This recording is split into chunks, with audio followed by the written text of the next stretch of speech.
Hello everybody and welcome back to Rebellious Menstruation and another video on the Thinx company. Just to be clear, these are actually Body underwear and not Thinx. I don't actually own any Thinx. So this is basically, our video is going to be recapping Thinx's enduring controversies. Founded in 2013 by Antonia St. Dunbar, Mickey Agrawal and Radha Agrawal.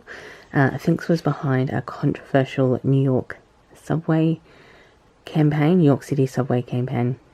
Not controversial for women, but I think controversial for misogynistic delicacies. But the campaign aimed at breaking barriers and period stigma. Thinx aimed to be disruptive to the billion-dollar menstrual hygiene industry, but found itself in controversy pretty much straight away because of this. By 2017, Mickey Agrawal, the CEO of Thinx, or as she preferred to call herself, the CEO,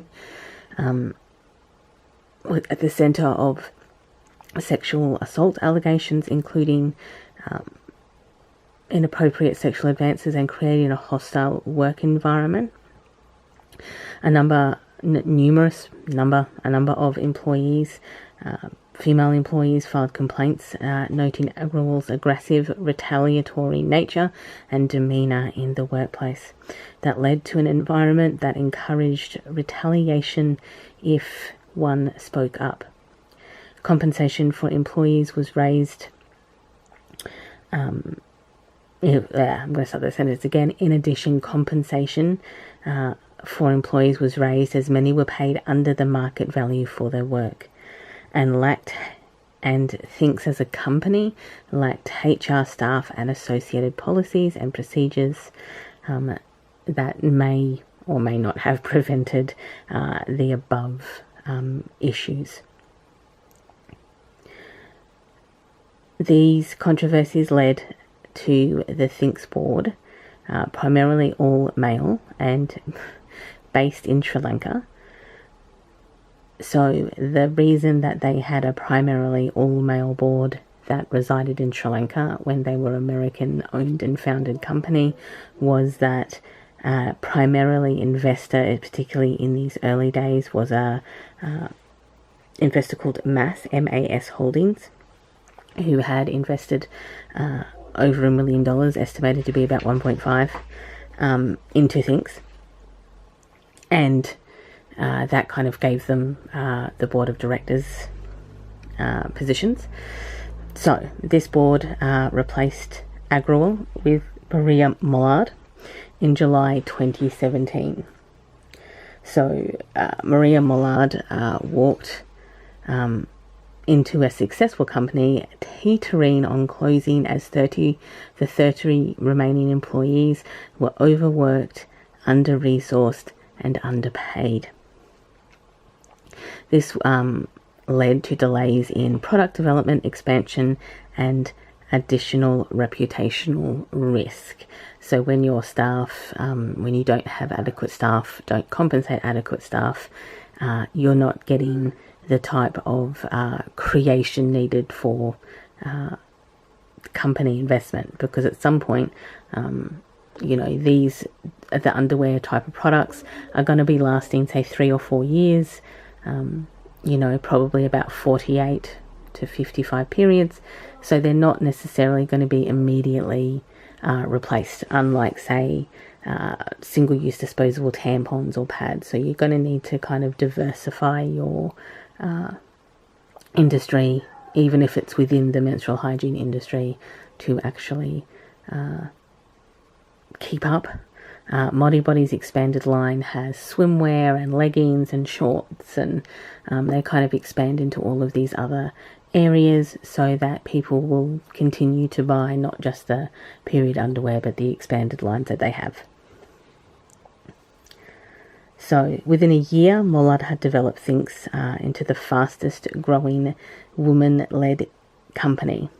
However, by 2019, brands such as Dear Kate, NYX, Sustain and Modibody had entered the market, and traditional brands had started pivoting into developing products for the market. So this includes Tom's Organic, and so like Tom's Organic produces underwear, menstrual cups, cloth pads, and single-use disposables. So they have multiple products in multiple types of uses, and actually can go and obviously profit from multiple sources. But this led Thinx to be having more competition. In 2020, journalist Jessica Choi, a Thinx customer since 2016, sent new in packaging Thinx. So she sent she ordered underwear from Thinx and sent it from Thinx to the testing lab. So she had no involvement of tampering with the package, or no accusations of tampering with the package, for better use of a word. To the University of Notre Dame for testing, which resulted in discovering they were contaminated with PFAS, a toxic hormone-disrupting chemical. PFAS, which is perfluorinated chemicals, are added chemicals to make them stain resistant, crease-proof, added chemicals to make certain products stain resistant. They include grease-proof, such as pizza boxes, and are added to carpeting, furniture, and clothing, but of course are problematic to human health and have environmental impacts, as well as being degradation existence, which means they don't degrade appropriately in the environment. And they also do not get excreted from the body and kind of stay inside your body, which obviously has long-term consequences as well. When presented with these findings, Thinx denied the results and presented certifications of GOTS and OSC, which is organic cotton certification. But of course, while they were presenting this information, Mama Nation conducted an investigation, which led to noting that this certification was for the supplier, or was issued to the supplier of the raw materials, Ocean Lanka, which obviously you might recognise as being associated with the Sri Lankan company that initially invested, which also provided the board of directors. GOTS, which is like the organic cotton certification, is not valid for the final textile products. It is only issued for the initial product, so the organically provided cotton. Additional certification of REACH and OCOTEX and testing for PFAS were again debunked as belonging to the raw material manufacturer Mass Intimates, the company investor with the board of directors, and not to Thinx themselves. So there was no independent third testing of the final product. There was only certification of the original product.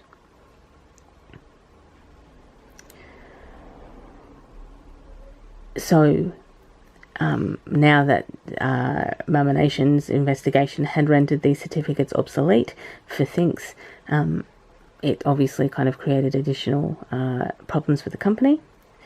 By the start of 2022, Kimberly-Clark, headquartered, had acquired the majority share of Thinx after initially investing in 2019.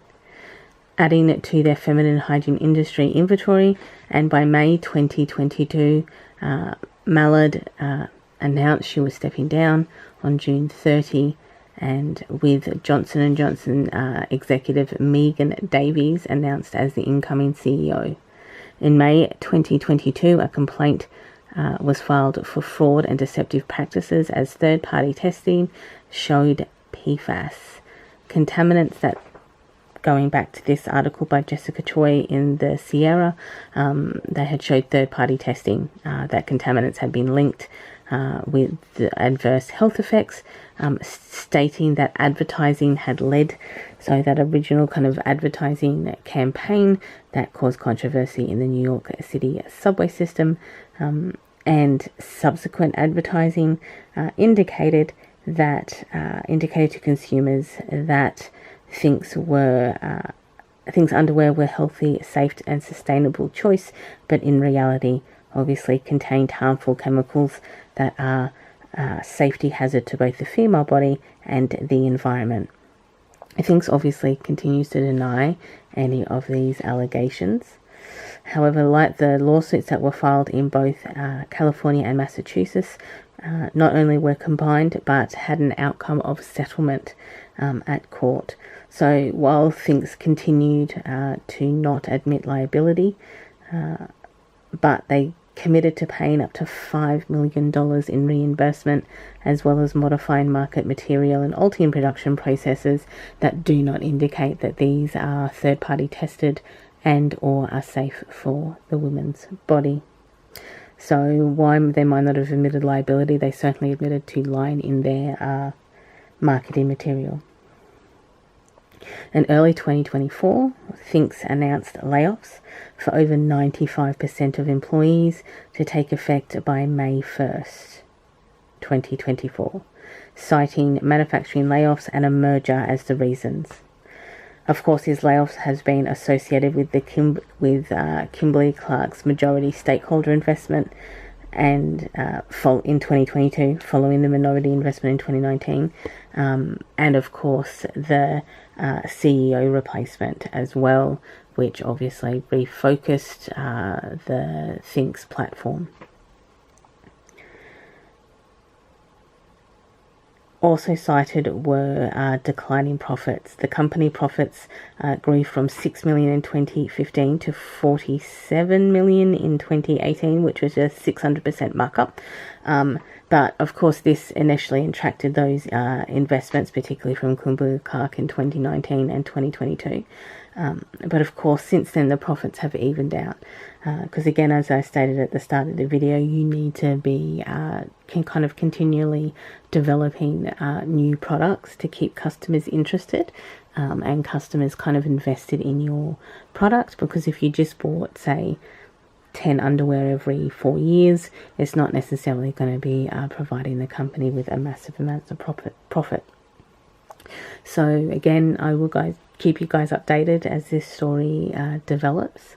It has been developing obviously for 8 years at the moment, so it's been an interesting ride, and some companies obviously cause controversy the entire way through. But thank you for watching. Enjoy your morning, afternoon or evening, depending of course where you are in the day, and I'll catch up with you all in the next video. Bye everyone.